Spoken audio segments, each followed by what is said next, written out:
sa totoo. Inay, nagugutom na po ako. Hindi pa po kasi ako kumakain simula kaninang umaga. Masakit na po ang tiyan ko, Inay. Gusto ko mang pakainin ka, kaso wala akong pera ngayon. Kinuha kasi ng tatay mo yung kinita ko sa paglalabada eh. Uminom ka na lang muna ng tubig para mawala yung sakit ng tiyan mo. Inay, hindi ko na po talaga kaya. Ano pa bang gusto mong gawin ko? Mag-magic ako ng pera? Di ba sinabi ko nga sa'yo na wala akong pera? Hindi ka ba makaintindi ha? Inay, Sorry. Sorry, Totoy. Tahan na. Sige na, huwag ka na umiyak. Anak, tahan na, okay? Kung may pera lang ako, hindi mangyayari sa atin to.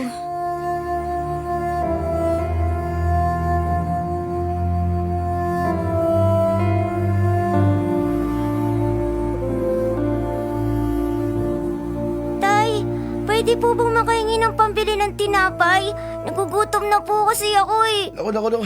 Wala akong pera. Kahit man lang bariya dyan, wala kang natira? Kung meron ako, di sana binigay ko na sa inyo. Kaso wala nga eh. Inalas ako ngayon, natalo ako sa pustahan. Yung perang binigay ko sa'yo, inaksaya mo lang sa bisyo mo, no? Brando naman! Bakit masama ba yun?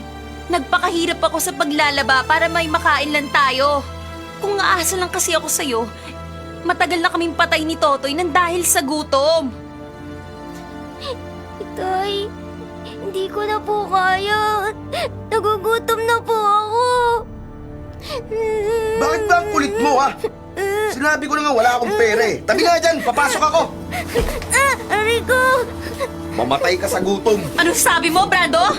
Teka, ano bang mas mahalaga sa'yo? Pamilya mo o bisyo mo? Bakit di ba halata? Aray! Aray ko, Sonia, ano ba? Walang hiya ka? Ang lakas ng loob mong sabihin yan sa akin? Anong klase kang haligi ng tahanan, Brando? Maging responsable ka naman sana. Brando, nasaan na yung pinangako mo? Pinangako mo sa akin na bibigyan mo ko ng masaganang buhay. Ano? Nasaan na, Brando? Bakit bigla ka na lang nagbago? Ginawa ko naman ang lahat, di ba? Kaso, Sonia, eto lang ang nakayanan ko. 5 taon na tayong kasal, Brando. Pero hindi kita nakitaan na naging responsable ka sa amin ng anak mo.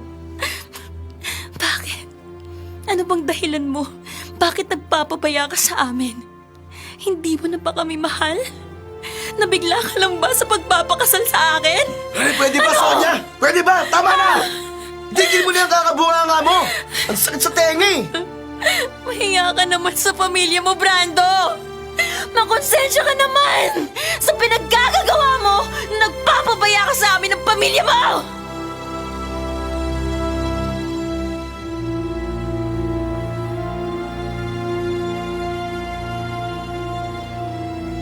Oh, nandiyan ka na pala. Nakita mo yung daladalang plastic ni Totoy? Mukhang marami ah. Mga tinapay yun at saka chichirya para sa mga anak natin. Nangako ko sa kanila na papasalubungan ko sila eh. Oh, ano naman laman yung dala mo? Siyempre, pagkain natin. Para mamaya to hanggang bukas ng gabi. Nag-grocery na ako bago ako umuwi para bukas naman makapagpahinga na lang ako ng buong araw. Mukhang malaking kinita mo ah. Pahingi naman pera oh. Ha? Para saan? Huwag mo nang tanong basta. Teka, Brando. Liliwanagin ko lang ha. Itong pera na sa akin, para lang sa pagkain at gastusin ng buong pamilya. Basta ibigay mo na lang sa akin yung pera. At bakit ko ibibigay sa'yo? Brando, hindi ko ibibigay sa'yo to.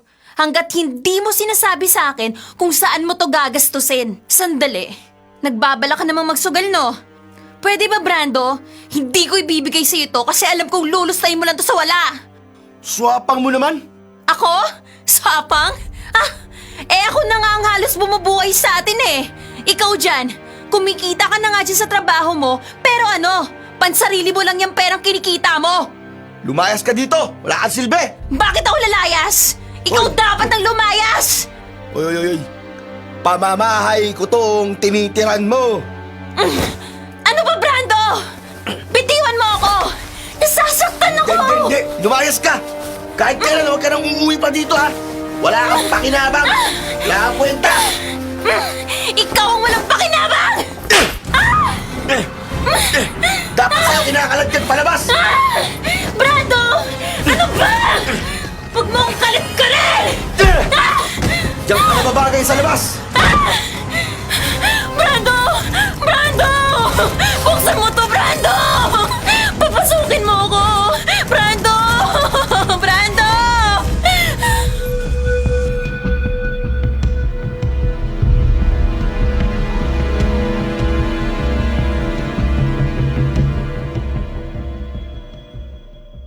Ma, pasensya na po kayo kung dito muna ako titira sa inyo. Ayos lang naman sa akin na tumira ka dito. Pero matanong ko lang, anak. Bakit ba kayo madalas mag-away ng asawa mo, ha? Nalululong na po kasi si Brando sa bisyo. Nagiging pabayaan siya sa amin ni Totoy. Pero ang higit kong pinagtataka, pabago-bagong ugali niya. Minsan sweet siya. Minsan bigla na lang magagalit at mananakit sa akin. Sa totoo lang, Sonia, napupuno na ako dyan sa asawa mo, ha? Gusto ko na nga siyang kausapin ng masinsin. Ma, baka po lumaki yung gulo. Naku, hindi, anak. Kailangan malaman ko kung ano ba talaga ang plano niya sa inyo ni Totoy. Sige po, kayo pong bahala. Ang buong akala ko kilala mo na ng lubos si Brando, kaya pumayag ako magpakasal kayo. Magsisi ka man pero huli na ang lahat. Nag-asawa ka pala ng lalaking walang kwenta. Sabi nila 7 years daw ang isang pagsasama. At sa simula, pagdating daw ng 7 years, ay doon magsisimula na mga kapatid na magkakaalaman. Maglalabasan na kung ang matagal na pagtitiis o ito ba'y magpapatuloy, tutuldukan, o may isa na bigla na lang bibigay. Hindi umabot pa nga ng 7 years. 5 taon pa lang ang lumipas at lumabas na ang tunay na kulay ng asawa ni Sonia na si Brando. Akala niya ay giginhawa na ang buhay niya.